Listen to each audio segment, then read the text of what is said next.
Hello! Hello, AOS fans! It's the Agents of Sigmar! And we're here today with a special video, especially for Tabletop Gaming Live online.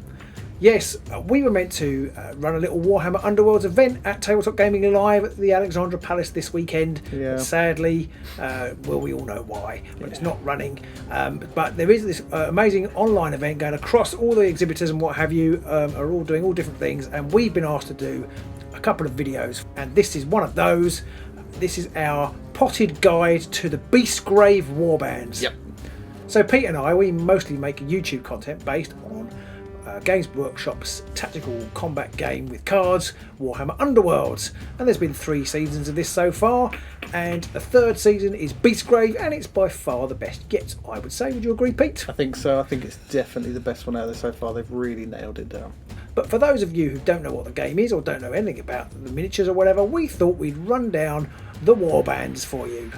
Just kind of, it's a very arbitrary list, but it's mine and Pete's favourites. We've played with them all. We don't play very competitively. We've played with fun. Our event was meant to be all about the fun of Warhammer Underworlds, and it is an incredibly fun game. So this is kind of like our list of warbands, based on things like what they look like and how much fun they are to play. Yeah. None of this competitive stuff. How many dice you get to roll, what the models Exactly. actually look like from behind, because you only see the back of them when you're playing the game.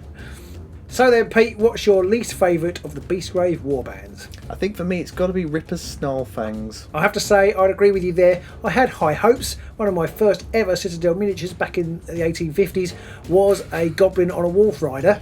And so these warband of goblins on wolf riders was definitely one I was looking forward to seeing. It really sort of conjures up that evocative goblin wolf rider from the classic Lord of the Rings look and the classic Warhammer look as well. And for me, the 3 models, they're very dynamically posed and everything like that. They've got a wide range of weapons on them, but there's just something about the play style for me. Yeah, me too. I mean, there's generally 3 types of play style in Warhammer Underworlds, and 2 main ones really: objective grabbing and aggro. And these are all about the aggro. So objective grabbing, for those of you who don't know, is kind of like about positional play on the board. Is the best way to describe it. So you're kind of thinking about where you want to put your figures, and generally the more you've got, the easier that is. Ripper is only a 3-figure warband, and he's all about the aggro, but you don't get to roll that many dice really. No. You get to roll, yeah, and I just think there was just something about them that lacked. They weren't very intuitive. Just don't quite click. They didn't quite have the cards to back themselves up. Yeah.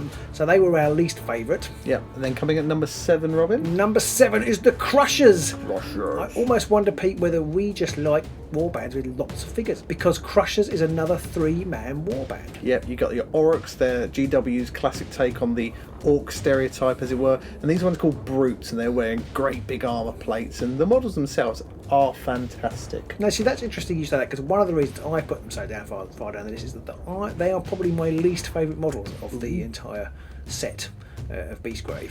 But also, I'm not a big fan of their playstyle either. Maybe I just like moving lots of figures, as I've already said.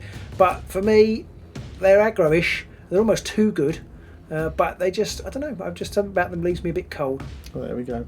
So let's move on to number 6 then. So what have you got? Number 6, Robin? Number 6 is Hrothgorn. He made a big Brothers. splash when he arrived on the scene. He did. He's a huge ogre, and he has his nobblers.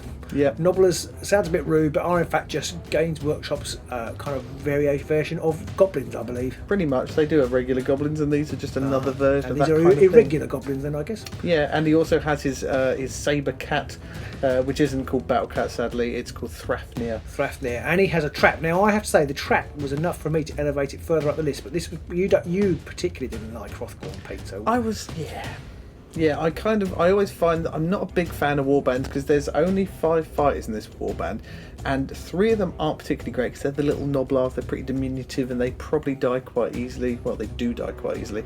Thrafnir is not bad. He's got a decent bit of punch, but it's all about the big boy Hrothgorn himself, and for me, I'm never fond of a warband that always relies on a single model. So you're not an all eggs in one basket kind of guy, are you, not. Pete? You like eggs all over the place. I like them everywhere. Yeah. So what about number 5, Pete? We're getting towards the middle. Yeah, towards the middle of the pack, we've got the Grimwatch. Now, they are a warband comprised of a load of ghoulish, sort of half-human kind of people who have this delusion that they think they're all great questing knights. Yeah, possibly the most interestingly thematic warband of the 8. Possibly, there's a couple more I like too, but I do quite like that impervious delusion that they have, that they are brilliant, and these cause a huge stir on the scene because they were really, really good. And I have to say, although they've come quite far down our list, if you're a beginner player, I think they're one of the best warbands to pick up. Yeah, they are really tough to beat. Maybe easier now, but back in the earlier few months when Grimwatch first arrived on the scene, they were the warband to beat, and they won a lot of big tournaments. They certainly did. I think one thing in the negative column for these guys is I don't find the miniatures that interesting to paint. Personally, they're a bit. Yeah, they haven't got a lot of armour, they're not Yeah. particularly dramatic, but there are 7 of them, there's a lot of models there, and they are in some fairly cool looking poses. So. That's true, they're pretty grisly. Grim and Grizzly Yes. are the Grimwatch, which you might expect with a name like Grimwatch. Pretty much them in a nutshell. So, number 4 now. Number 4, we're on to the Despoilers. Ooh, the spoilers. Now, you took these to a tournament, Pete, so you must like them. I do like them. I think they're a great, fun, thematic warband. I've always liked the Beastman aspect, and that's what these guys are. There's 6 of them, they're Beastmen, and that's a GW sort of take on a sort of chaos mutated man, and it's kind of like a man crossed with a goat, so they've got like goat heads, humanoid bodies, goat legs, and they're all very evil looking. And I do like the models, and I like their sort of playstyle because of the numbers of them, and they're not particularly tough. They're quite good flex warband. They've got a little bit of everything that they can do. They can hit things, they can grab objectives, but they didn't make quite near the top because they do lack a little bit. Yeah, they're not that forgiving, are they? When things go south with the Despoilers, they go south big time. Yeah. I'm not a big fan of them because when I went to the big national tournament, I lost to them 3 times in different iterations. So that's why I'm not a big fan of them. Although, you know, they're in the middle. I do actually like them. I do like the way you played them, Pete. I thought they were really good.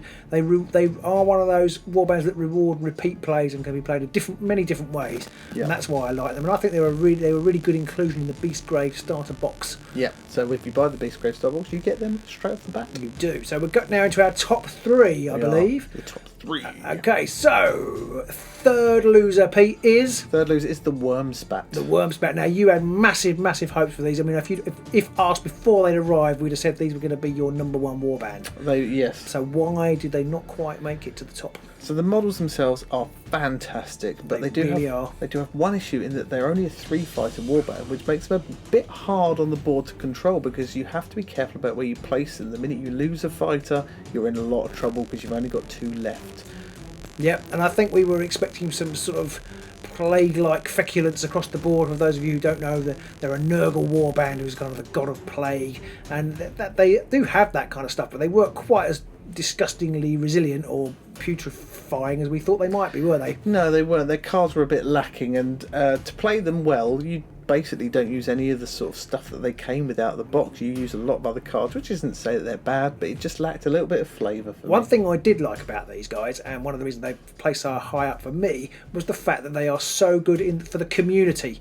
The community really wanted the Wormspat to be great, and the Warhammer Underworlds community is brilliant. So if you are thinking of diving into the game, you will be welcome with open arms, and people would love to talk to you about it. But people were everywhere, were trying to find a way to make the Wormspat as competitive as possible and as interesting as possible. So that was really great, and I really like that aspect of the Wormspat. Yeah, they're a challenging warband. They are beautiful models, as far as I'm concerned. A lot of people might say they're disgusting models, but that's kind of their attraction. Yeah. I mean, I've seen some amazing paint jobs of these guys, and they seem to be one people return to over and over again. So they possibly would win best models for me of the 3. Yeah, I think they're definitely a strong contender. But we have got 2 left. Two left, and shockingly, these are kind of almost elf derivatives.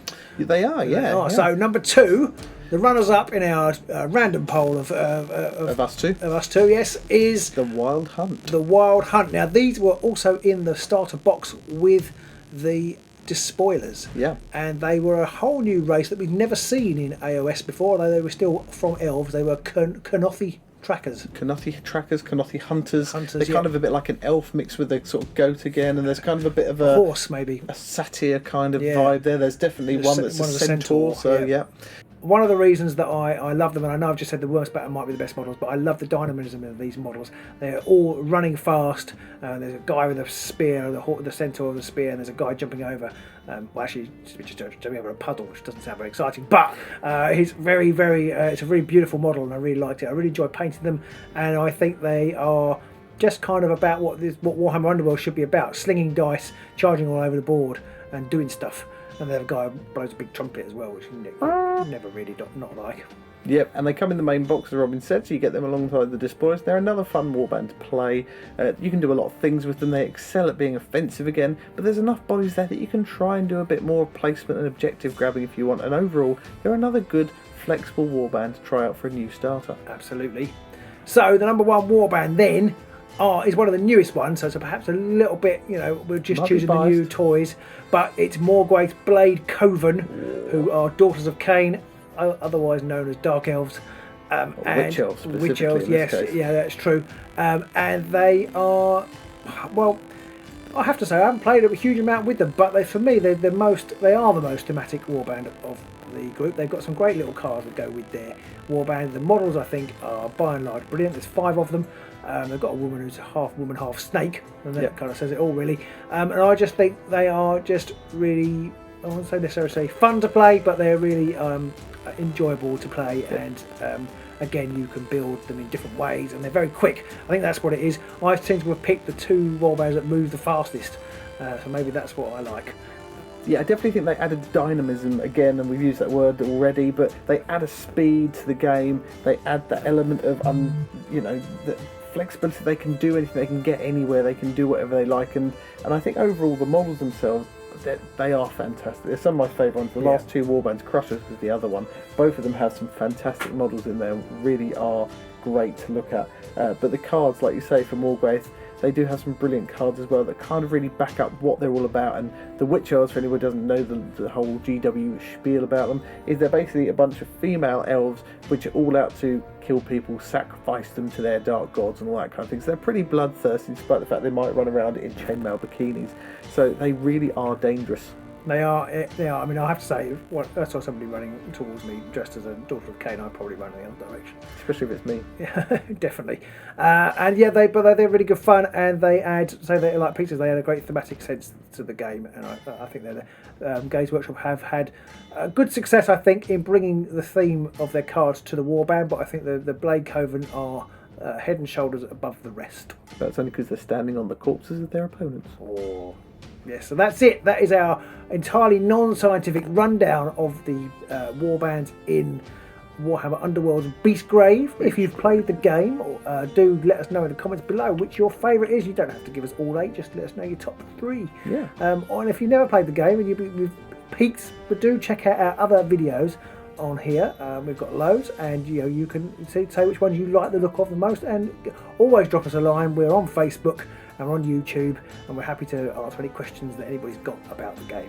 And do check it out because it's great. It is. It's awesome. It's one of the best games GW have made in a few years, I think. I'd go as far as say ever.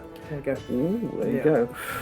That's strong words. Strong words, That is strong words. But I think it's probably quite accurate because it's a very small game which is cheap to pick up, it's quick to play, and it's great for people who don't have a lot of time, parents like us. A lot of parents out there who've been into GW for years had to put it down and pack it all away because their kids have come along. It's a great game to play with your kids as well once they get into their high single digits or low double digit figures. They're prime candidates to start getting them hooked on this kind of thing. The models are dynamic, the warbands are cheap to buy. It's just a brilliant game overall to start. It is a really fun game.